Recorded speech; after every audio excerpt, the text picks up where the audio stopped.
जिन्होंने कभी शादी नहीं की, जिन्होंने कभी किसी परिवार के मोह बंधन में नहीं बंधे, फिर भी उन्हें क्यों दुनिया ऐसे मानती है जैसे कि वही एक है जिन्होंने पूरी दुनिया को जोड़ के रखा है। परिवार को अच्छे करने के लिए आपको कोई विवाहित व्यक्ति चाहिए, ब्रह्मचारी नहीं चलेगा, ऐसा नहीं है। वो जो प्रोसेस है जिससे परिवार में शांति उतरती है, नेगेटिविटी किल होती है, वो प्रोसेस हनुमान जी के साथ इजी है। जब हम हनुमान चालीसा पढ़ते हैं तो हनुमान चालीसा पढ़ने का जो सबसे बड़ा रिजल्ट है कि हनुमान जी के गुण हम में उतरने लगते हैं, क्योंकि उसमें हनुमान जी हैं। आप सन्यासी हो गए, आप साधु हो गए, आपके जीवन में किसी का हस्तक्षेप नहीं, तभी तो हो गए। लेकिन आप अगर पति हैं, पत्नी है और आपके जीवन में कई लोगों का हस्तक्षेप है, फिर भी आप दो वक्त भगवान का नाम ले रहे, तो इससे बड़ी तपस्या क्या होगी। और ये हनुमान जी सिखाते हैं। जिसने 14 वर्ष की निद्रा छोड़ रखी हो, जिसने ब्रह्मचर्य का पालन कर रखा हो, जिसके कर्म में वैराग्य उतरा हो, वो भी मेघनाथ काम का प्रतीक है। वासनाएं, भोग, विलास, वो भी मार गया तीर और मूर्छित हो गए। बड़े बड़े कर्म योगी अपने जीवन में बेहोश गिरे दिखे, बड़े बड़े, तो उनको उठा के राम जी तक कौन लाया? हनुमान जी। सीता जी 3 बातों का प्रतीक हैं, भक्ति, शक्ति और शांति। तीनों का अपहरण बाहर का कोई रावण मत ढूंढना 10 सिर का, अपने भीतर अपने ही दुर्गुण, अपनी शांति भंग करते हैं। और जब जब अपनी शांति भंग होना, दूसरों पे दोष मत देना, भीतर जाके देखना। हम भगवान की आराधना करते हैं, हनुमान जी की पूजा पाठ करते हैं, पर फिर भी एक आम इंसान है ना, वो जानना चाहता है कि हनुमान जी उनके जीवन में चमत्कार कब करते हैं। पहले रखो भरोसा, फिर आएगी कृपा, और उसी कृपा में चमत्कार दिखेगा। वो चमत्कार दिख रहा है, होता नहीं। होता कब है वो? जब उसमें कृपा आ जाती। हनुमान जी एक बात कहते हैं, तू तेरा भला मांग ले, मुझसे कभी दूसरे का बुरा मत मांगना। बस ये बात हनुमान भक्त को याद रखना है। आप 1 करोड़ बार अपना भला मांगो,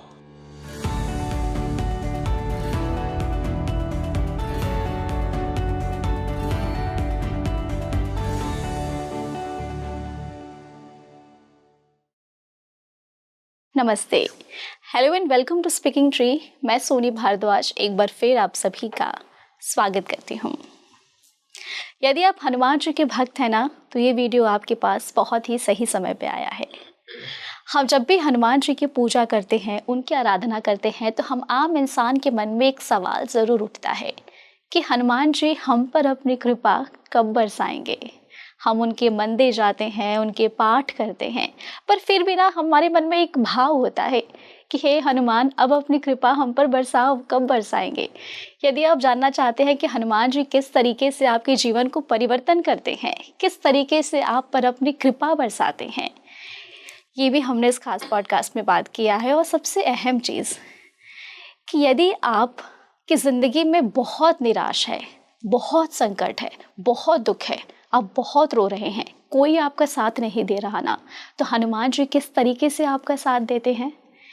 आपके साथ वो हैं, आपके साथ वो चलते हैं, आपके साथ वो महसूस होते हैं। ये जानने के लिए भी आपको पॉडकास्ट के एंड तक बने रहना होगा। ऐसे कौन कौन से संकेत हैं जो बताते हैं कि हनुमान जी की कृपा आप पर बरस रही है, हनुमान जी आपके जीवन में चमत्कार करने वाले हैं। 3.5 मिनट का वो कौन सा पाठ है, यदि आप एक बार कर लेंगे ना, तो जो भी आप सामने वाले को बोलेंगे ना, वो ही बोलेगा, वही आपके जीवन में होगा। तो बस आप इस पूरे पॉडकास्ट को एंड तक देखें। यदि आप हनुमान जी के भक्त हैं और नहीं भी हैं, तो भी आप ये पॉडकास्ट अपने आसपास, अपने फैमिली में ज़रूर शेयर करें, क्योंकि आपको इतना कुछ जानने को मिलेगा ना इस पॉडकास्ट में, जो आपने इससे पहले कहीं भी नहीं जाना होगा। इसी पर विषय बात करने के लिए हमारे पास आज एक खास गेस्ट हैं, जो पहले भी हमारे इस प्लेटफॉर्म पर आ चुके हैं, जिनका नाम है स्पिरिचुअल गुरु विजय शंकर मेहता जी, जो हनुमान जी के खुद भी बहुत बड़े भक्त हैं। और हनुमान जी पर उन्होंने इतनी बारीकी से समझाया है ना, हनुमान जी के चमत्कारों, हनुमान जी किस तरीके से पति पत्नी के रिश्तों को, जो आजकल हम इतना डिवोर्स देख रहे हैं ना, वो कभी नहीं होंगे।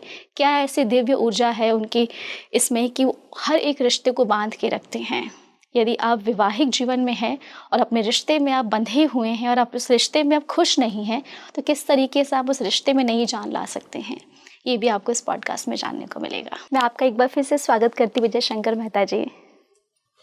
धन्यवाद। सबसे पहले तो आपसे मिलके मैं यही बोलूँगी, हमारे हनुमान। हमारे हनुमान बहन जी, हमारे हनुमान। जब भी कहते हैं ना, जब भी हनुमान जी का नाम लेते हैं, हनुमान जी का ज़िक्र होता है, तो मुझे लगता है कि दुनिया में जितने भी हम इंसान हैं, चाहे हम कलयुग की चाहे सतयुग की बात करें विजय जी, तो कहीं न ना हनुमान जी में ऐसी शक्ति है कि उनका नाम लेते ही ना एक अलग सी एनर्जी शरीर में फ़ील होती है। जी। इसी के साथ मैं अपना आज का पॉडकास्ट आपके साथ शुरू करती हूँ, जो कि आप हनुमान जी पे काफ़ी अच्छा बोलते हैं और मैंने आपके बहुत सारे ऐसे वीडियोस देखे हैं जिसमें मुझे लगता है कि आज के पॉडकास्ट में हम इतना कुछ नया निकालने वाले हैं हमारे दर्शकों के लिए जो हनुमान जी के भक्त हैं। गुरुजी, जब भी ना हनुमान जी का जिक्र करते हैं तो एक शब्द है जो आता है कि जिन्होंने कभी शादी नहीं की, जिन्होंने कभी किसी परिवार के मोह बंधन में नहीं बंधे, फिर भी उन्हें क्यों दुनिया ऐसे मानती है जैसे कि वही एक हैं जिन्होंने पूरी दुनिया को जोड़ के रखा है। ब्रह्मचार्य उन्हें कहते हैं। तो यदि कोई व्यक्ति या कोई इंसान भी हनुमान जी जैसे ब्रह्मचार्य बनना चाहता है, तो क्या ब्रह्मचार्य का मतलब ये होता है कि वो इंसान डिटैच हो जाएगा? क्या हो जाएगा? क्या उसकी ज़िंदगी में वहाँ परिवर्तन आएगा? ये बात तो बिल्कुल सच है और बहुत दृढ़ है कि परिवार प्रबंधन के जितने अच्छे ज्ञाता हनुमान जी हैं फैमिली मैनेजमेंट के, उतने दूसरे किसी देवता में भी होंगे लक्षण, पर इतने सहजता से उपलब्ध नहीं है। परिवार प्रबंधन तो श्री कृष्ण जी का भी बहुत अच्छा था, राम जी का भी अच्छा था, लेकिन श्री कृष्ण जी, श्री राम जी हमें आसानी से मिल जाएं, ये थोड़ा दिक्कत है। हनुमान जी एक तो सहज है, आज भी हैं, जब याद करो तब आते हैं। तो मैं जब कहता हूँ कि परिवार प्रबंधन कभी गड़बड़ा जाए तो हनुमान जी को बीच में रखें, तो कई बार लोग सवाल पूछते हैं कि आखिर जिनका अपना कोई घर नहीं, हाँ, वो कैसे घर की समस्या को समझेंगे? जिन्होंने विवाह नहीं किया, वो पति पत्नी के मनोविज्ञान को क्या समझेंगे? संतान को किस तरह से हैंडलिंग की जाए, आर्ट ऑफ पेरेंटिंग कैसे, वो हनुमान जी कैसे समझेंगे? इस सब बातों का एक जवाब है। हनुमान जी जो हैं, अगर आप देखें तो पवन पुत्र हैं। और हमारी फैमिली लाइफ में प्रॉब्लम जब आती है तो बाकी प्रॉब्लम आए, हेल्थ की आ जाए और चीज़ों की आए, तो आदमी निपटा लेता है। लेकिन पर्सनल रिलेशनशिप जो होती है, वो हस्बैंड वाइफ में हो, बाप बेटे में हो, भाई भाई में हो, उसमें प्रेम का अभाव होता है तो लड़ाई होती है। अब एक बारीक बात समझिएगा, न कोई पति पत्नी लड़ना चाहते हैं, न भाई भाई, न माता पिता बच्चे, फिर क्यों लड़ते हैं घर में? नेगेटिविटी। हमारी फैमिली लाइफ में, हमारे घरों में जब नेगेटिविटी होती है तो बातचीत में लड़ाई होती है, एक दूसरे को टीका टिप्पणी होती है, सारा खेल जुबान का है घर में।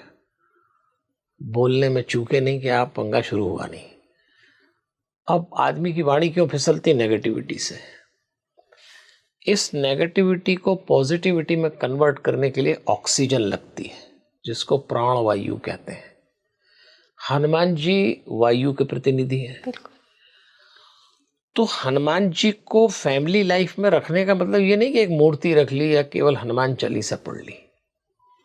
हनुमान जी को जितना अधिक सांस से जोड़ेंगे थ्रू ब्रीदिंग, उतनी हम पॉजिटिविटी को रिलीज करेंगे और उतनी नेगेटिविटी किल होगी, और तब जाके फैमिली रिलेशन अच्छे होंगे।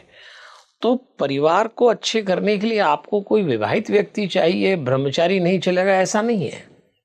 वो जो प्रोसेस है जिससे परिवार में शांति उतरती है, नेगेटिविटी किल होती है, वो प्रोसेस हनुमान जी के साथ इजी है। आप हनुमान चालीसा के साथ एक सांस भीतर लें, एक चौपाई बोलें, एक सांस बाहर लें, जिसको प्राणायाम कहते हैं। प्राणायाम और क्या, साइंस ऑफ ब्रीदिंग है, आर्ट ऑफ ब्रीदिंग है।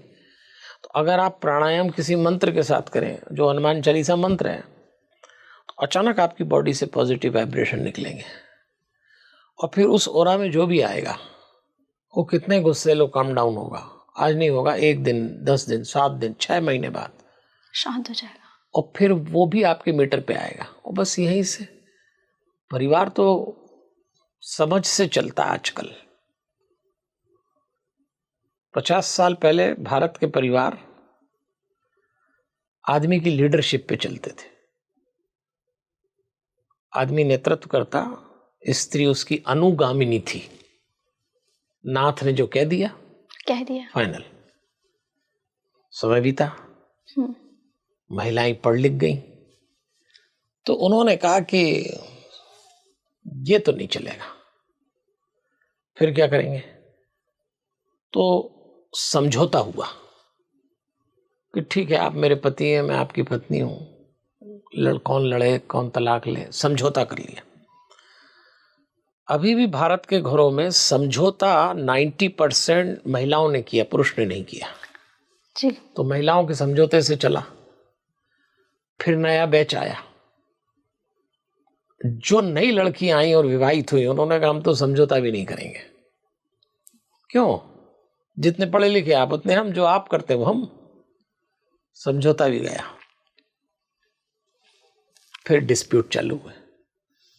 तो कैसे चलाए दाम्पत्य जीवन? तो अब चलेगा समझ से, लेवल ऑफ अंडरस्टैंडिंग। और लेवल ऑफ अंडरस्टैंडिंग क्रिएट करने के लिए प्राणायाम करना पड़ेगा, और कोई विधि नहीं है। मैं आपसे बात करूं और मेरे आपके विचार टकराएं ना, अपनी अपनी समझ पे रुक जाएं, इसके लिए हम दोनों को अपने आसपास एक ऐसा ओरा क्रिएट करना पड़ेगा जो सांस से होता है, जिसको प्राणायाम कहते हैं। और एक नियम है, फिर मैं अपनी ये वाली बात पूरी कर दूंगा, कि सांस के साथ 3 बातें जुड़ जाएं तो वो चार्ज हो जाती है, पॉजिटिव हो जाती है। कौन सी 3 बातें? पहली बात, कोई मंत्र जुड़ जाए, कोई मंत्र आप सांस से जोड़ दें, आपकी पॉजिटिविटी बढ़ जाएगी। दूसरा, वही सांस यदि किसी अग्नि से चार्ज हो, मतलब अब हवन करने बैठेंगे तो भी उसके धुएं से, उसमें हवन सामग्री, उसमें जो गाय के कंडे हैं उससे, और तीसरी गुरु के मंत्र से, कोई गुरु के मुंह से मंत्र मिले और सांस में आ जाए। तो हनुमान चालीसा हनुमान जी का शब्दावतार है। हनुमान चालीसा को दोहे चौपाई मानने की भूल न करें। एक एक शब्द में हनुमान जी उतरे हैं। तो जब हम हनुमान चालीसा पढ़ते हैं तो हनुमान चालीसा पढ़ने का जो सबसे बड़ा रिजल्ट है कि हनुमान जी के गुण हम में उतरने लगते हैं, क्योंकि उसमें हनुमान जी हैं। एक गजल के छोटे से अच्छे शेर को सुन के पैर थिरकने लगता है, किसी शायर के मुंह से सुनो तो वाह निकल जाता है। एक ऐसा शब्द जो किसी शायर ने शराब पी के लिखा होगा और आपको पसंद आया, आपने वाह बोल दिया। तो हनुमान चालीसा में तो हनुमान जी उतरे। जिसने हनुमान चालीसा पढ़ ली उसका तो रोम रोम हनुमान जी से भर गया। और उसके बाद वो फैमिली लाइफ में बैठा, फिर वो पिता हो, पुत्र हो, पति हो, पत्नी हो, माँ बाप, बच्चे हो, भाई भाई हो, उनका जो ओरा का लेवल होगा, उनका जो लेवल ऑफ अंडरस्टैंडिंग होगा, बस ये फैमिली मैनेजमेंट। इसलिए हनुमान जी परिवार प्रबंधन के देवता है। उनका ब्रह्मचारी होने से इसका कोई लेना देना नहीं है। ये मेरा कहने का मतलब है। आपने इतने डेप्थ में बातें बताई है ना गुरुजी, कि अगर हम समझे, हम आम इंसान अगर समझे, तो हनुमान जी आपको संकट से ही नहीं बचाते, आपकी ज़िंदगी में आपके दुखों के पहाड़ जितने भी हैं एक चुटकी में सब गायब हो जाएंगे। और आजकल जैसा आपने कहा कि कॉम्प्रोमाइज़, एडजस्टमेंट, समझदारी ये नहीं है लोगों में। हर व्यक्ति आजकल चीज़ें जल्दी पाना चाहता है, सब्र नहीं है लोगों में। पर हम भगवान को अगर सच्चे मन से याद करते हैं, हनुमान जी को याद करते हैं, तो वो परिवर्तन तो लेकर ही आएंगे। इसी से ना एक चीज़ और है कि आपने भी कहा कि कोई भी रिश्ता हो चाहे, बट मैं आपसे जानना चाहती हूँ कि यदि आजकल के रिश्ते में या आजकल के लोगों में जो एक दूसरे को लेकर जलन की भावना है, एक दूसरे को आगे बढ़ते हुए नहीं देख सकते, तो क्या यदि कोई हनुमान जी का सच्चा साधक है, उनको सच्चे मन से उनकी साधना करता है, तो क्या उस नेगेटिव एनर्जी या उस इंसान का जो गलत व्यवहार है वो उस इंसान पर प्रभाव डालेगा? हम पहले तो थोड़ा रिश्तों को ही समझ लें, फिर हनुमान जी को लाते हैं। आपने कहा रिश्ते, दो शब्द हैं, एक होता है रिश्ता, एक होता है नाता। रिश्ते नाते बोलते हैं ना। हाँ। क्या फर्क है रिश्ते नाते में? रिश्ते हम बनाते हैं, नाता भगवान बनाता है। मैं यहाँ आया स्पीकिंग ट्री में, तो यहाँ जो लोग भी आपसे पहले, आपके बाद, आपसे मेरे संपर्क हुए, ये रिश्ते हैं। फिर आप कभी फ़ोन करेंगे, हम उज्जैन आ रहे हैं, आइए दिल्ली है, ये रिश्ता है, मुझे निभाना है। इसमें खराबी भी मैं लाऊंगा, सुधार भी मैं करूंगा। लेकिन नाता हमारे पास चॉइस नहीं है, नाता भगवान बनाता है। मेरी माँ कौन होंगी, मेरे पिता कौन होंगे, मेरे सगे भाई बहन कौन होंगे, मेरे बच्चे कौन होंगे, ये चॉइस मेरे पास नहीं है, ये नाता बनाता है। तो रिश्तों को निभाना अलग चीज है, नातों को निभाना अलग चीज है। रिश्तों में गड़बड़ हो जाए आप ठीक कर लीजिए, नातों में गड़बड़ हो जाए ईश्वर को लाना पड़ता है, बीच में परमात्मा लाना पड़ता है। इसलिए परमात्मा के प्रतिनिधि के रूप में हनुमान जी हैं। तो मैं मां नहीं बदल सकता, मैं पिता नहीं बदल सकता, मेरे पिता मुझे नहीं बदल सकते, मैं हूं उनका बेटा तो हूं। आपके पास कोई चॉइस थोड़ी थी कि इसी व्यक्ति को लाऊंगा मैं, या मेरे पास चॉइस नहीं थी कि मैं इसको मां चुनूं, ये मेरा सगा भाई नहीं होगा, सगी बहन नहीं होगी। फिर हम मनुष्यों के जीवन में एक संबंध ऐसा भी होता है जिसकी शुरुआत रिश्ते से होती, पर होता वो नाता है, पति पत्नी का। शुरुआत रिश्ते से होती है, पर वो नाता बन जाता है। आपके जीवन में जो पुरुष पति बन के आया है, बेशक आपने चुना। आपके जीवन में जो स्त्री पत्नी बन के आई, बेशक आपने चुना। ये रिश्ते की प्रोसेस है, लेकिन फैसला ऊपर हुआ है, you can not change it. आज आपसे ही पूछती हूँ, आपने इतनी बड़ी बात कह दी, क्या वाकई ऐसा है कि हम इंसान इस धरती पर किसी इंसान से मिलते हैं, उससे शादी होती है और हम उस रिश्ते को निभाते हैं, पर जैसे कहते हैं ना व्यक्ति कि जिससे नसीब में मिलना होता है वो मिलकर ही रहता है, क्योंकि ऊपर भगवान ने आपकी जोड़ियां बना दी है। क्या वाकई ऐसा होता है? ऐसा ही होता है बहन जी। क्या होता है कि जब आदमी और औरत पति पत्नी बनते हैं, तब तक तो कोई दिक्कत ही नहीं है। हमारी ही संस्कृति केवल ऐसी है, थोड़ा सा पीछे जाते हैं, इस पे आएंगे हनुमान जी, जिसने विवाह का आयोजन नहीं माना। भारतीय संस्कृति में विवाह को संस्कार माना है, इसलिए हमारे यहाँ 16 संस्कार माने गए, उसमें से एक विवाह है। और जब विवाह होता है तो हमारे यहाँ एक सप्तपदी की व्यवस्था है। सारी दुनिया में मैरिज एक इवेंट है, भारत में संस्कार है। तो संस्कार की एक प्रोसेस होती है। संस्कार मतलब ही प्रोसेस है। आप बाजार से सब्जी खरीद के लाए, सब्जी को धोना संस्कार है, उसको यूज तभी करेंगे जब धोएंगे। ऐसे ही पति पत्नी बन रहे हैं तो संस्कार बीच में लाना पड़ेगा। तो सप्तपदी होती है, आपने सुना होगा। मुझे ज्ञात नहीं है कि आप विवाहित हैं, अविवाहित हैं। अविवाहित है तो जान होमवर्क कर लीजिए। तो 7 वचन लिए दिए जाते हैं, होता है ना, 7 वचन दिए हैं। अब वो कभी अवसर मिले तो 7 वचन पढ़िएगा। ऋषि मुनियों ने क्या गजब के बनाए हैं। उसमें स्त्री पुरुष को, पुरुष स्त्री को वचन देते हैं। मैंने सुने हैं वो वचन। अन्न बल धन, हाँ। सुख दुख परिवार, मित्रता और एकांतचर्या, ये 7 वचन के सूत्र हैं। और उसमें अग्नि का गठबंधन किया जाता है, अग्नि के फेरे लगाए। अग्नि बड़ी साक्ष, अग्नि की तटस्थता में कि आप दोनों एक हैं, जो वचन दिए निभाएंगे। ऐसा क्यों किया जाता है? ऐसा इसलिए किया जाता है कि भारत में विवाह वंश वृद्धि के लिए किया जाता है। स्त्री पुरुष के देह के मिलन के लिए वंश वृद्धि, मतलब ये दोनों पति पत्नी हैं, तो अब इनसे जो संतान होगी वो इस वंश को आगे बढ़ाएगी। हमारे यहाँ चूंकि संतान पैदा करना, वंश वृद्धि करना बड़ा महत्वपूर्ण है, इसलिए हमारी संस्कृति में स्त्री स्त्री से और पुरुष पुरुष से विवाह नहीं करता। क्योंकि हमारे यहाँ विवाह का उद्देश्य 2 देह का मिलन नहीं है, वंश वृद्धि है। दो दोहे का मिलन होता तो आदमी आदमी से कर ही रहा है, औरत औरत से कर ही रही है दूसरी जगह, आजकल तो कानूनन हो गया। लेकिन हमारे लिए मुद्दा दूसरा है। तो जब आप पति पत्नी बनते हैं तो 7 वचन इस बात के लिए लिए जाते हैं कि आप भविष्य में माता पिता बनने जा रहे हैं। भविष्य के माता पिता के लिए वर्तमान का पति पत्नी बनना होता है।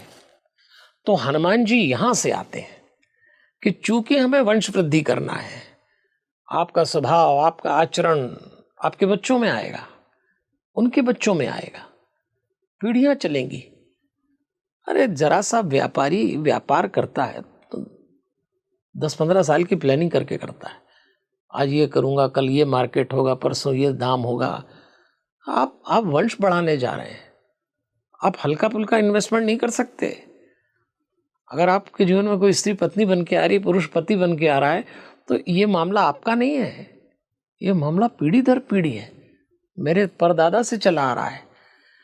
तो मुझे कोई ऐसी शक्ति चाहिए इस रिश्ते में जो इस रिश्ते की पवित्रता को बचाए, जो इस रिश्ते में तनाव आए तो उसको मिठास में बदले, जो इस रिश्ते में खिंचाव आए तो उसको प्रेम में बदले, तोड़ न दे। आजकल जितनी जल्दी तलाक के बारे में होता है कि नहीं चल रहा, हमको नहीं करना था, तो ये शक्ति रोकती है। सहन करना सीखो, धैर्य करना सीखो। जीवन में कोई स्त्री आ जाए, कोई पुरुष आए तो इतना आसान नहीं होता। इसीलिए हमारे यहाँ कहते हैं गृहस्थी से बड़ी तपस्थली नहीं है। भगवा कपड़े पहन के घर बार दुनियादार छोड़ के किसी आश्रम में रहना बड़ा आसान है। आप सन्यासी हो गए, आप साधु हो गए, आपके जीवन में किसी का हस्तक्षेप नहीं, तभी तो हो गए। लेकिन आप अगर पति हैं, पत्नी हैं और आपके जीवन में कई लोगों का हस्तक्षेप है, फिर भी आप 2 वक्त भगवान का नाम ले रहे, तो इससे बड़ी तपस्थली क्या होगी। और ये हनुमान जी सिखाते हैं कैसे दूसरों के लिए जिया जाए।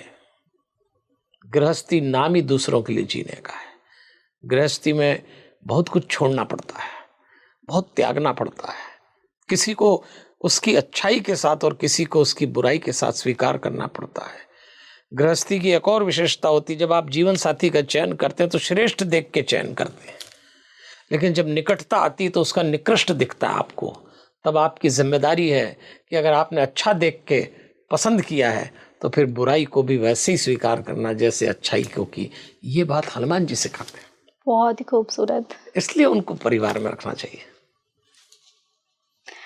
मतलब एक परिवार की नींव वो इसी आधार पर टिकेगी। बिल्कुल। यदि आप इस चीज़ को समझ जाए तो मुझे लगता है कि जो तलाक आजकल हो रही है वो होंगे ही नहीं। हाँ, बहुत कम हो जाएंगे। थोड़ा मैं जानना चाहूँगी आपसे कि जब सीता जी हो गई, भगवान राम हो गए, लक्ष्मण हो गए, इनके रिश्तों के बारे में ना किताबों में, ऐसे बहुत से टीवी सीरियल्स में भी हम हर एक इंसान ने देखा है। पर मैं जानना चाहती हूँ आपसे कि उनकी ज़िंदगी से हम ऐसा क्या सीख लें कि आज के जीवन में वो सीख हमें बड़ा परिवर्तन लेकर आए हमारे जीवन में। मतलब राम जी, सीता जी, लक्ष्मण जी, हनुमान जी, सबका पूछ रहे हैं आपके? केवल हनुमान जी का? मैं हनुमान जी के एंगल को लेकर पूछ रही हूँ, क्योंकि ना आजकल हर रिश्ते में हम हैं तो, पर हम हर रिश्ते में ना कुछ चाह रहे हैं। अगर मैं आपके साथ बैठी हूँ तो मैं आपसे कुछ चाहूँगी, आप बैठे हैं तो आप मुझसे कुछ चाहेंगे। पर हनुमान जी ने कभी किसी से कुछ चाहा नहीं, उन्होंने बदले में कभी किसी से कुछ मांगा नहीं, उन्होंने हमेशा दिया ही दिया। उसी के आधार पर मैं आपसे जानना चाहती हूँ। मुझसे अगर कोई पूछे कि भाई हनुमान जी का एक लाइन में बताओ, हनुमान जी क्या है? ज्ञान है, भक्ति है, कर्म है, तो मैं कहता हूँ हनुमान जी बहुत अच्छे सेवक हैं। सेवा हनुमान जी का प्रोडक्ट है, सेवा हनुमान जी की पहचान है। और हनुमान जी यानी सेवा। अगर कोई जानना चाहे कि किसी की सेवा कैसे की जाए, जैसे आजकल बिजनेस वर्ल्ड में सबसे बड़ा प्रोडक्ट क्या है? 2 ही चीज़ें, शांति और सेवा। ये सबसे बड़े प्रोडक्ट हैं। शांति 10-15 साल बाद मिलेगी नहीं, प्रोडक्ट ही बाहर हो जाएगा, बावले हो जाएंगे ढूंढने में। और सेवा ही सबसे बड़ा प्रोडक्ट। आप कोई चीज़ बनाओ, अगर आपकी सर्विसेज अच्छी नहीं तो आप बाजार से बाहर हो जाओगे। ऐसे परिवार में पति पत्नी की सेवा कर ले, पत्नी पति की कर ले, माँ बाप बच्चों की कर लें, बच्चे माँ बाप की कर लें, ये एक भाव है, इसमें एक अपनापन है। आप किसी की सेवा बिना अपनेपन से नहीं कर सकते। हाँ, नौकरी करेंगे तो बड़ी सूखी सेवा हो जाएगी। हम कभी अस्पताल में भर्ती हो जाएं, 4 नर्स हमको सेवा करना है, तो हम कहते हैं एक जब आती हैं तो बहुत अच्छा लगता है। शायद वो सेवा में भाव जोड़ रही होंगी तो हमको अच्छा लगने लगा। किसी दुकान पे जाते हैं तो हम कहते हैं खरीदे न खरीदे, पर दुकानदार बड़ा प्यारा आदमी है, तो सेवा में भाव है। तो हनुमान जी मूल रूप से सेवक हैं और उनके साथ जो लोग आए उन्होंने सबकी सेवा की। अब इसकी थोड़ी फिलॉसफी को समझें। हनुमान जी ने सबसे पहले राम जी की सेवा की। राम जी उनके जीवन में आए। राम क्या है? राम ज्ञान है। राम को राम कथा में ज्ञान का प्रतीक माना है। ज्ञान को भी संकट आ जाता है। हाँ। थोड़ी देर बाद राज तिलक हो रहा, अभी बन जाना पड़ा ज्ञान संकट में। सिंबॉलिक बात करें समझने की। हाँ। आज हम सब ज्ञान अर्जित करते हैं, बच्चे पढ़ाई कर रहे हैं, बड़ी बड़ी यूनिवर्सिटीज में जा रहे हैं, पीएचडी डिग्री, बिना शिक्षा के कुछ होना नहीं है। तो ज्ञान भी संकट में आ गया। हाँ, राम आ गए, बन जाना पड़ा। मतलब जीवन में एक होता है मनचाहा, एक होता है अनचाहा। मनचाहा मिले तो बावले मत होना, अनचाहा हो जाए तो निराश मत होना। हम सब मनचाहा चाहते हैं, अनचाहा कोई नहीं चाहता, लेकिन अनचाहा होता है। तो अनचाहा ये हुआ कि थोड़ी देर बाद राज तिलक, अभी जाओ वनवास। लेकिन राम का ज्ञान आया, चलो चलते हैं। तब तक भी ज्ञान को कोई संकट नहीं था। ज्ञान ने कह दिया कि ये नहीं मिला, ये चले गए। आज पढ़े लिखे लोगों को राम से सीखना चाहिए कि आपने खूब मेहनत करी, सफलता नहीं मिली तो टूटना नहीं है, चलो जंगल चलते हैं, कुछ नया नई चीज़ों को वो करेंगे, एक्सप्लोर करते हैं और कुछ करेंगे। तो राम से सीख लिया, लेकिन ज्ञान भी मुसीबत में आ गया। तब जब रावण ने सीता जी का अपहरण कर लिया, अब राम मुसीबत में आ गए। अब ढूंढ रहे हैं, सीता नहीं मिल रही। राम 2 बार बहुत लंबी मुसीबत में आए। राम रो दिए थे सीता को ढूंढने में। राम पेड़ों से लिपट गए। राम ने हिरण के बच्चे को पकड़ लिया। पूछत चलत लता तरु पाती। राम वृक्षों से पूछ रहे हैं, पेड़ों से पूछ रहे हैं, सीता कहाँ है, सीता कहाँ है। प्रेम का प्रागट्य था। एक पति रो रहा है, छोटा भाई लक्ष्मण समझा रहा है, लक्ष्मण समुझाए बहु भांति, भैया ये हिरण है, सीता जी नहीं है, ये सीता जी नहीं, पेड़ है। चरम सीमा थी दुख की। ज्ञान दुखी हो गया। थोड़ी देर बाद हनुमान जी जीवन में आ गए राम जी के, और राम जी ने कहा कि यहाँ हरि निशिचर बैदेही, यहाँ जंगल में मेरी पत्नी का अपहरण कर लिया है, मैं उसको ढूंढ रहा हूँ, मैं बहुत परेशान हूँ। हनुमान जी ने समाधान जुटा दिया, सुग्रीव से मिलवाया और खुद ढूंढने गए। तो ज्ञान को मुसीबत आई, हनुमान जी ने रोल प्ले किया, सीता जी का संदेश राम जी को पहुंचा दिया, ज्ञान रिलैक्स हो गया। चलो, एक बार तो ज्ञान को इतनी बड़ी प्रॉब्लम आ गई, रावण से युद्ध लड़ रहे श्री राम। दूसरे दिन रावण के बेटे मेघनाथ ने तीर चलाया, लक्ष्मण जी को लगा मूर्छित। वैद्यराज को बुलाया, उसने कहा कि सुबह की पहली सूर्य की किरण अगर इनको पड़ गई तो ये जो शक्ति और विषैली हो जाएगी, लक्ष्मण सुबह नहीं बचेंगे। राम रोने लगे, और राम ने रोते रोते ये कहा कि लक्ष्मण आँख खोलो, यदि सुबह तुम नहीं उठे तो यहाँ एक नहीं 2 शव मिलेंगे, तुम्हारा एक मेरा। सारी सेना रो रही। तब हनुमान जी ने कहा महाराज मैं लाऊंगा। तो राम ने कहा इस वैद्य ने बताया कि द्रोणाचल पर्वत से लाना औषधि, और केवल लाना नहीं, सूर्योदय के पहले लाना है। तब हनुमान जी ने कहा था महाराज रोइए मत, कल का सूरज नहीं उगेगा जब तक हनुमान औषधि नहीं लाएगा। और ले आए। ज्ञान के आंसू पहुंच दिए। जीवन में बड़े बड़े ज्ञानी के भी संकट आता है, और कुछ संकट तो ऐसे आते हैं सारा ज्ञान धरा रह जाता है, तब हनुमान काम आते हैं। इसलिए हनुमान पढ़े लिखे लोगों के भी जीवन में होना चाहिए। पढ़ाई का अहंकार मत पालिए, आपकी एक सीमा है, उसके बाद ऊपर वाले का हस्तक्षेप शुरू होता, तब हनुमान काम आते हैं। ये ज्ञान हो। लक्ष्मण कर्म का प्रतीक है। ज्ञान कर्म उपासना, सीता उपासना का है। लक्ष्मण कर्म का प्रतीक है।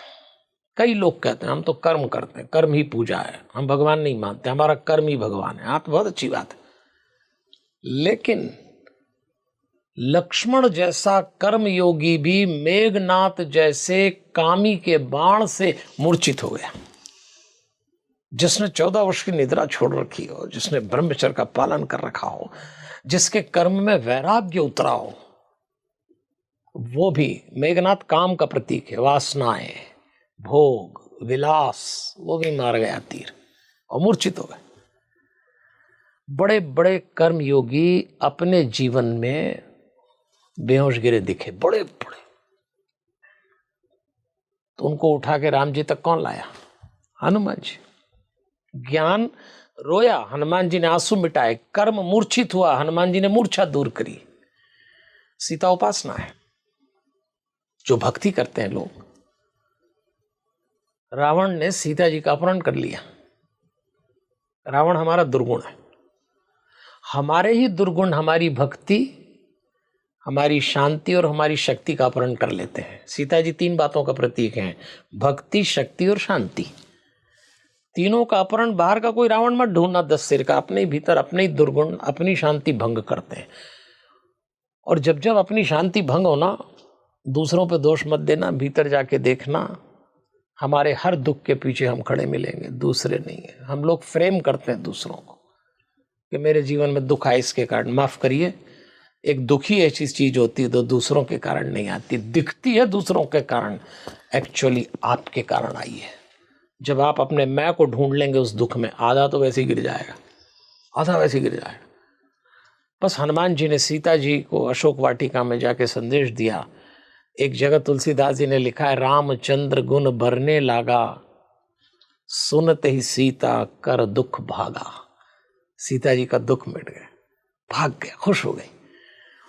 तो भक्ति का अपहरण दुर्गुण कर लें तो हनुमान जी, कर्म मूर्छित हो जाए तो हनुमान जी, ज्ञान रोने लग जाए तो हनुमान जी। अब और क्या चाहते हैं हनुमान जी से, बताइए। सब कुछ तो दे ही दिया सब तो उन्होंने। दे। और यही 3 मार्ग हमारे जीवन में, हम कोई ज्ञान से चल रहा है, कोई कर्म से चल रहा है, कोई भक्ति मार्ग से चल रहा है, कोई तीनों का संतुलन बना के चल रहा है, पर हनुमान जी तीनों में काम आएंगे, ऐसा मेरा मानना है। गुरुजी, अगर इस कलयुग में हम भगवान की आराधना करते हैं, हनुमान जी की पूजा पाठ करते हैं, पर फिर भी एक आम इंसान है ना, वो जानना चाहता है कि हनुमान जी उनके जीवन में चमत्कार कब करते हैं। वो इंसान कैसे समझे कि ये जो संकेत दे रहे हैं ये हमें हनुमान जी दे रहे हैं? ऐसे कुछ संकेतों के बारे में आपसे जानना चाहती हूँ। 3 शब्द हैं। चमत्कार बड़ा पॉपुलर शब्द है और जरा अच्छा लगता सुन, चमत्कार हो गया। चमत्कार कुछ नहीं होता, चमत्कार होता नहीं, चमत्कार दिखता है, होता नहीं। फर्क है दिखने और होने में। जैसे शादी वगैरह में जाते हैं ना, वो बहुत सारी माताएं जो शाम को दिखती हैं, सुबह उनको देखो तो रात को पहचान में नहीं आती होती। वो जो दिखती हैं वो होती नहीं है। कई दुल्हन हमने देखे, दूल्हे देखे तैयार, कि वो जैसे दिख रहे होते हैं मंच पे, वैसे दूसरे दिन नहीं दिखते। चमत्कार दिखता होता नहीं। कब? अब एक और शब्द चमत्कार के साथ जोड़िए, कृपा, और एक और शब्द कृपा के साथ जोड़ी, भरोसा। अब ये 3 शब्द पकड़ के चलना, भरोसा, कृपा और चमत्कार। इधर से चलेंगे तो चमत्कार पहले है, कृपा बाद में, भरोसा तीसरे नंबर पे है। इसको उलट दो, पहले रखो भरोसा, फिर आएगी कृपा, और उसी कृपा में चमत्कार दिखेगा। वो चमत्कार दिख रहा है, होता नहीं। होता कब है वो? जब उसमें कृपा आ जाती। तो आप अगर ये माने कि मेरे ऊपर कृपा हुई है, मान लीजिए थोड़ी देर के लिए एक विद्यार्थी ने कोई परीक्षा दी और उसने कहा कि पेपर तो अच्छा नहीं गया, पर पास हो जाऊं, पास हो जाऊं, पास हो जाऊं, और वो हो गया। तो अब उसके पास ऑप्शन है, या तो चमत्कार मान ले या इसको कृपा मान ले। दरअसल कृपा हुई है, हमें चमत्कार देखने की बीमारी है, आदत है। हम चमत्कार को ज्यादा स्वीकार करते हैं, जबकि भूल जाओ चमत्कार, कृपा को पकड़ो। महाराज तू कृपा बनाए रखना, फिर वो चमत्कार हो या ना हो, तेरी कृपा बनना चाहिए। तो मेरा पास होना अचानक कृपा है। मेरे जीवन में तो अनेक अवसर आए, अनेक मतलब अनेक, तो मैं हमारे से ये मान के चलता रहा, और तभी मेरा विचार बना, और मैं लोगों से कहता भी हूँ कि बेटा चमत्कार के पीछे मत पड़ो, कृपा मांगो। कृपा ही ऐसी होगी जिसमें ऑलरेडी चमत्कार इन्वॉल्व होगा। मिठाई में से शक्कर निकाली नहीं जा सकती बहन जी, तो कृपा में चमत्कार बसा ही हुआ है। काहे के लिए उसमें से निकाल रहे हो? कृपा खा लो तो चमत्कार का रस आ ही जाएगा ऑटोमेटिक। हाँ, आप किसी बर्फी में से शक्कर निकाल सकते हैं क्या? नहीं। हाँ, गुलाब जामुन की चाशनी निचोड़ सकते, पर फिर भी वो मिठाई, शक्कर निकाली नहीं जा सकती मिठाई से, उसमें है। तो मिठाई मांगते हैं हम, शक्कर थोड़ी मांगते हैं। आप कृपा मांगिए, जो होगा वो चमत्कारी होगा। और कृपा आती भरोसे से। इतना भरोसा रखो भगवान पे, इतना भरोसा रखो कि बुरा भी आए तो मान के चलना तेरा दिया हुआ है, अच्छा भी आए तो एक राहत साहब शायर है, उन्होंने एक शेर लिखा है, परेशानी तो आएगी, रास्ता भी आपको निकालना है, भरोसा बनाए रखो। न हम सफर से निकलेगा, न हम नशी से निकलेगा। हम सफर मतलब जो साथ चलता है, हम नशी मतलब जिसके साथ आप उठते बैठते हैं। न हम सफर से निकलेगा, न हम नशी से निकलेगा, हमारे पाँव का कांटा तो हम ही से निकलेगा। बहुत खूब। अगर चुभा आपको है तो आप ही निकालिए। तो भरोसा, कृपा, उसके अंदर चमत्कार, हो गया काम। हनुमान जी पे भरोसा रख के देखो, ऐसा लगता है जैसे साथ चल रहे हैं। हाँ। अच्छा देखिए, पंच तत्व होते हैं, हाँ। 5 तत्व होते हैं। हमारे साथ 4 तत्व होते हैं, कभी नहीं होते। पृथ्वी तो कभी वायु मोड़ रहे होंगे तो पृथ्वी गई। जल, अभी जल नहीं है, नहीं है। अग्नि नहीं है, आकाश नहीं है, साउंड नहीं है। लेकिन वायु है, उसके बिना आप रह ही नहीं सकते। हम बात कर रहे हैं तो भी वायु है, और वायु पवन है। पवन देव हनुमान जी, तो हनुमान जी तो प्रति पल साथ है। अगर कोई सांस के साथ हनुमान चालीसा बोलने का अभ्यास कर ले तो उसकी हर सांस में हनुमान जी है। मैं आपके पास कभी आऊं और मुझे आपसे कोई काम हो और मुझे लगे कि आप शायद मेरी बात न समझ पाएं, मैं कई बार बोलता हूँ, सबऑर्डिनेट अगर आप हैं और बॉस से बात कर रहे हैं, आप बॉस हैं, कोई मीटिंग ले रहे हैं, आप बिजनेसमैन हैं, किसी बड़ी डील में गए, आपको नौकरी में अपने कोलीग से, सबऑर्डिनेट बॉस से परेशानियां चल रही हैं, तो आप अपनी सांस में महसूस करिए ना हनुमान जी हैं, और जितने वो हैं उतने आप पॉजिटिव हैं। और यदि एक आध बार हनुमान चालीसा 3.5 मिनट की कोई पढ़ ले और सांस में जोड़ ले, उसके बाद किसी के साथ बैठ जाए ना, आप जो बोलोगे वो करेगा, और आप उठ के जाओगे तो वो कहेगा पता नहीं क्या किया मैंने, क्यों हाँ कर दी। तब तक तो खेल खत्म, हाँ करा के आ जाओगे।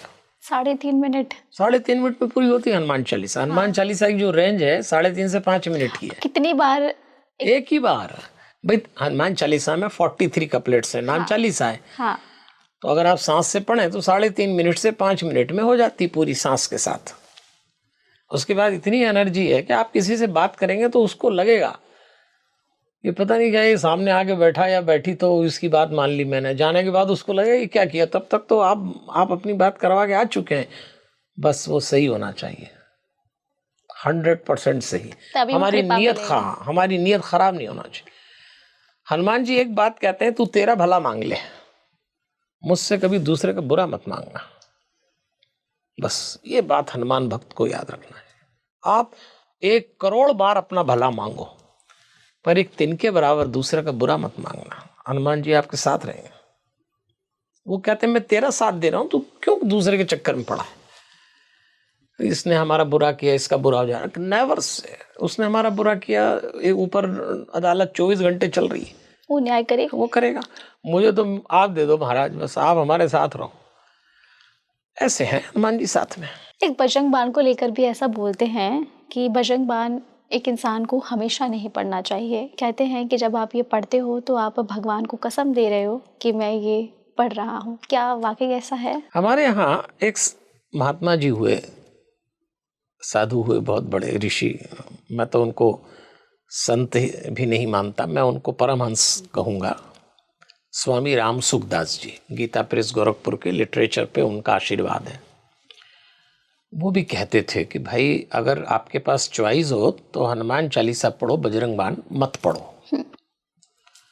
अब हम इसको यूं लें, वो तो वर्षों पहले उन्होंने कहा, वो चले गए। मुझसे भी कोई पूछता है तो मैं उनसे कहता हूं कि आप बजरंग बाण क्यों पढ़ रहे हैं? अब किसी को कोई ना कोई संकट सबको चिपका हुआ है। देखो, कोई दावा नहीं कर सकता कि मैं परेशान नहीं हूं।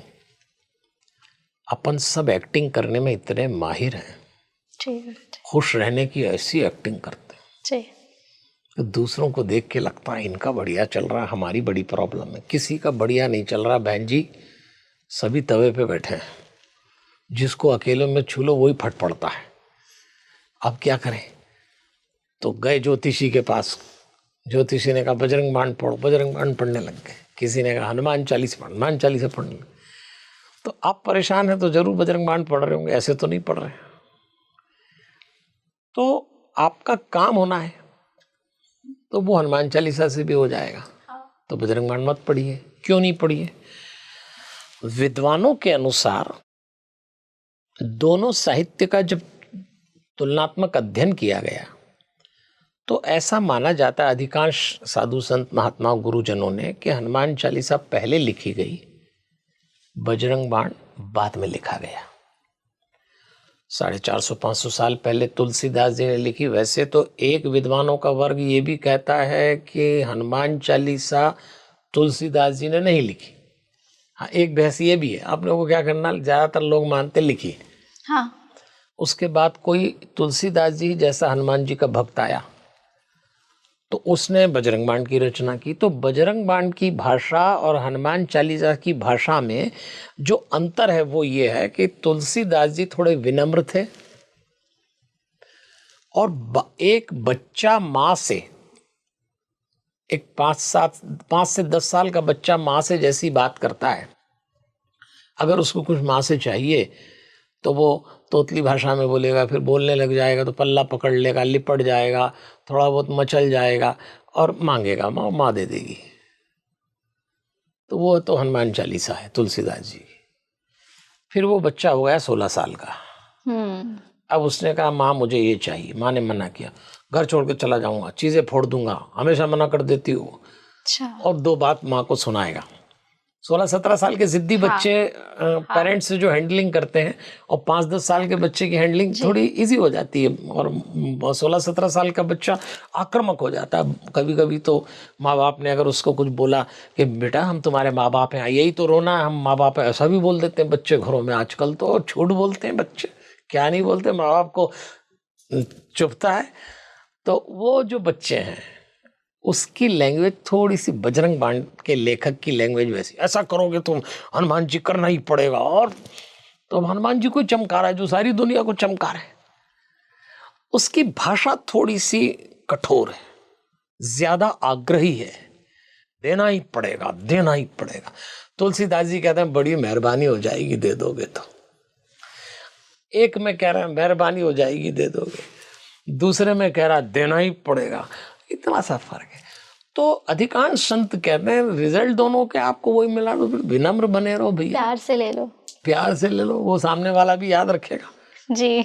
तो ये बड़े बच्चे माँ बाप से जिस तरह से झगड़ के लेते हैं, यही मॉडल का मोबाइल चाहिए, मेरे दोस्त के पास यही गाड़ी चाहिए, कुछ नहीं दिलाते हो, फिर कमा नहीं सकते थे तो पैदा क्यों किया, और ये सारे रोने जो आजकल चलते हैं, ये थोड़ा सा बजरंग बाण की लैंग्वेज, मतलब मैं उसकी शुद्धता पर टिप्पणी नहीं कर रहा, अगर कोई करता है तो ज़रूर करे, लेकिन मेरे पास अगर चॉइस आए तो मैं बोलूँगा विनम्रता से। देखो, किसी को हरा के कुछ मत लो, किसी को जीत के कुछ लो, और जीतने के लिए शस्त्र नहीं दिल भी जीता जा सकता है।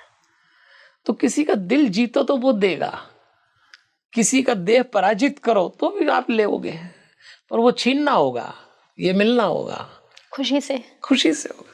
तो हनुमान चालीसा खुशी से मिला देती है, बजरंग बाण थोड़ी खींचतान करता है, इतना सा फर्क है।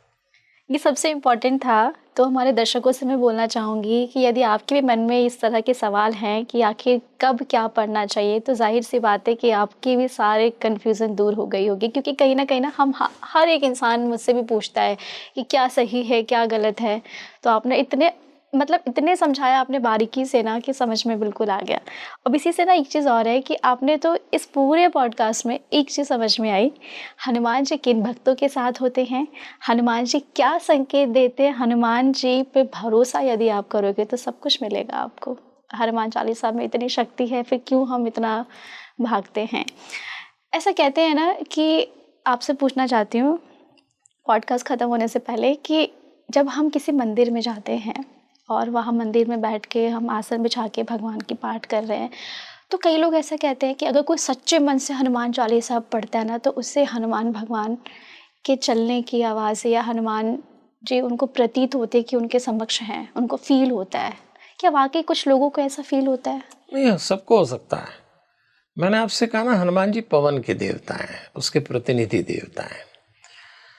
आप वायु को ऐसा नॉर्मली कहते हैं कि वायु को देख नहीं सकते, जल को देख सकते हैं, पृथ्वी को देख सकते हैं, अग्नि को देख सकते हैं, आकाश को देख सकते हैं। वायु दिखती नहीं है, वायु महसूस होती है, वायु दिखती नहीं है। इस कमरे में भी वायु है। फिर मुझे गर्मी लगी तो मैंने पंखा ऑन किया, पंखे की हवा सीधे मुझ पे आई। वही हवा थी, पंखे की पंखुड़ियों ने उसको ऑर्गेनाइज करके हमारे ऊपर डाल दिया। वही हवा थी, पर पंखे ने कुछ नहीं किया, पंखे ने कोई क्रिएट थोड़ी करी है, वो तो थी, उसने उस वायु को हमारे लायक बना दी, तो हमको महसूस होने लगेगा, हाँ रिलैक्स हो गए। ठीक हनुमान जी परमात्मा ऐसे ही बिखरा हुआ है। तो जब आप पूजा करते हैं तो आप पंखे के रोल में आ जाते हैं। आप उस कॉस्मिक एनर्जी को, आप उस हनुमान जी की ऊर्जा को अपनी पूजा से पंखे की तरह उसको स्टार्ट कर देते हैं और वो आपको महसूस होती है। तो हवा कई दृष्टि से सुनाई देती। सर पहाड़ी पे चले जाओ, तेज हवा हो तो साए साए करके सुनाई देती है, दिखाई नहीं देगी बट महसूस होता है, महसूस होती है। खिड़कियां खोलो तो एक तेज झोंका, झोंके की हल्की सी एक साउंड आता है, सरसराहट भी कहते हैं जिसको, दो पेड़ के बीच में से सरसराहट सुनाई देती है। तो ऐसे ही हनुमान जी की अनुभूति हो जाती है पवन की, जैसे आपको होती है, पवन की होती है ना हमको। हाँ। तो हम देखते कौन बोल रहा, कोई नहीं बोल रहा, वो हवा का झोंका निकल गया। तो ऐसे ही जब हम करते हैं तो हनुमान जी चूंकि पूरी कॉस्मिक एनर्जी में पवन के रूप में हैं, जरा आपने पंखा चलाया अपनी एकाग्रता का, अपने तप का, चरम का, अपने ध्यान का, जिसको अपने ओज और तेज का आपने पंखा चलाया, तो वो आपको महसूस, अब सबका अपना अपना महसूस करने का लेवल अलग होगा, टेस्ट अलग होगा, लेकिन होगा। और वही मज़ा है, वही आनंद है। उसके बाद जब आप 5 मिनट करके पूजा उठे तो जो आप बोलते हैं ना, मज़ा आ गया, अब मैं बिल्कुल सही हूँ, अब 8-10 घंटे के लिए मेरे पास एनर्जी है, तो प्रोसेस यही है कि पंखा चला के आपने ले लिया, आपने अच्छे से पूजा की, एकाग्र हुए, मेडिटेट हुए, फुल डिवोशन से पूजा कर ली, आपको महसूस हो गया हनुमान जी होंगे कि। अच्छा, ऐसा है क्या स्वामी जी कि चलिए मैंने कुछ हनुमान जी से मांगा और मुझे हनुमान जी ने दे दिया, और जब तक मेरे पास वो चीज़ नहीं आई थी मैंने उनकी बहुत पूजा की, अब मुझे वो चीज़ मिल गई, अब मैं उनकी पूजा नहीं कर रही हूँ, फिर कुछ मुझसे बताए, फिर मैं उनकी पूजा कर रही हूँ, तो क्या भगवान नाराज़ हो जाते हैं कि मैंने तुम्हें दे दिया, अब तुम मुझे पूछ ही नहीं रहे हो? बहन जी, भगवान कभी किसी से नाराज़ नहीं होता, ये हम लोगों का इंटरप्रिटेशन है। और समझाने के लिए, केवल डराने के लिए कथावाचक या गुरुजी लोग कहते हैं देखो फिर भगवान टांग तोड़ेगा, ये सिर्फ एक डिसिप्लिन लाने के लिए होता है। जैसे माँ बच्चे को थप्पड़ मारती है, ये दुनिया की अकेली हिंसा है जिसके पीछे हिंसा का भाव नहीं है। चांटा मारना हिंसा है, लेकिन माँ से पूछो तो उसने उस थप्पड़ के पीछे हिंसा नहीं की। मेरे ख्याल से दुनिया का सबसे बड़ा प्रेम है और अकेला प्रेम है माँ का या पिता का, जो हिंसा के रूप में निकलता है जब वो थप्पड़ रसीद करता है। दुनिया की अकेली हिंसा है जिसके पीछे लबालब प्रेम है। कोई माँ लबालब प्रेम में भरी होती है तब वो अपनी संतान के हित के लिए एक चांटा मारती है कि तेरा नुकसान नहीं हो जाए, पर उस चांटे के पीछे प्रेम का समुंदर है। ऐसी भगवान एक चांटा मारता है, ये नहीं चलेगा। भगवान कभी नाराज नहीं होता अपने भक्तों से। भगवान माँ है, माँ जैसे कभी नाराज नहीं होती। आप कुछ भी कर लो माँ को, माँ माँ ही है, ऐसे ही वो तो छोटा मोटा थप्पड़ लगाता रहता है। तो ये भगवान से जो हमारा खेल है, सांप सीढ़ी का खेल है। सांप सीढ़ी का खेल होता है ना, हाँ। उसमें पासे फेंके आपने, 99 पे गए, सांप आया फिर नीचे आ गए। तो कभी तपस्या करी, भगवान ने दे दिया, फिर नीचे आ गए, फिर ऊपर चढ़े गए। तो सांप और सीढ़ी, ये दो बड़े प्यारे शब्द हैं ये भक्त के जीवन में। तो सब कर लेता है फिर वो, इसलिए हमको मिला, हम भूल गए, एक हाथ चपट, लेकिन वो नाराज नहीं होता। परमात्मा की सबसे बड़ी विशेषता है, अपने भक्तों से कभी नाराज नहीं होते। भगवान बहुत दयालु है, और हमारे हनुमान जी तो बहुत ही दयालु है। मैं तो नहीं मानता वो कभी नाराज। अभी माँ ने डांटा है तो क्यों डांटा होगा? हमारे अच्छे के लिए, अच्छे के लिए, बस इतनी सी बात है। ऐसे में मैं अपने दर्शकों से एक ही चीज़ कहना चाहूँगी, देखिए इतने बारीकी तरीके से हनुमान जी की जीवन किस तरीके से हमारे जीवन को परिवर्तन करती है, ये तो गुरुजी ने बहुत ही अच्छे से समझाया। और देखिए कहीं ना हम आम इंसान को भी ये समझना बहुत ज़रूरी है कि कोई समस्या इतनी बड़ी नहीं है जितना बड़ा हम उसे खुद बना देते हैं। कोई हमारा दुश्मन नहीं है, अगर झांक के देखें तो कोई समस्या या कोई दुश्मन हम खुद ही अपने अंदर है, और हम खुद ही वो चीज़ क्रिएट करते हैं। तो यदि आप हनुमान जी की आराधना करते हैं, हनुमान चालीसा पढ़ते हैं, देखिए क्या चमत्कार क्या होगा आपके जीवन में। चमत्कार कह लो या फिर उन्हें उनकी कृपा कह लो, जो भी आप जिस तरीके से इसे लेते हैं। फिर भी यदि आपके कुछ सवाल हैं जो आप इनसे पूछना चाहते हैं तो हमें आप कमेंट बॉक्स में ज़रूर बताएं। हम नेक्स्ट पॉडकास्ट में आपके इन सभी सवालों को लेकर ज़रूर आएंगे। तब तक के लिए मैं आपको एक बार फिर से धन्यवाद करती हूँ। जय हनुमान।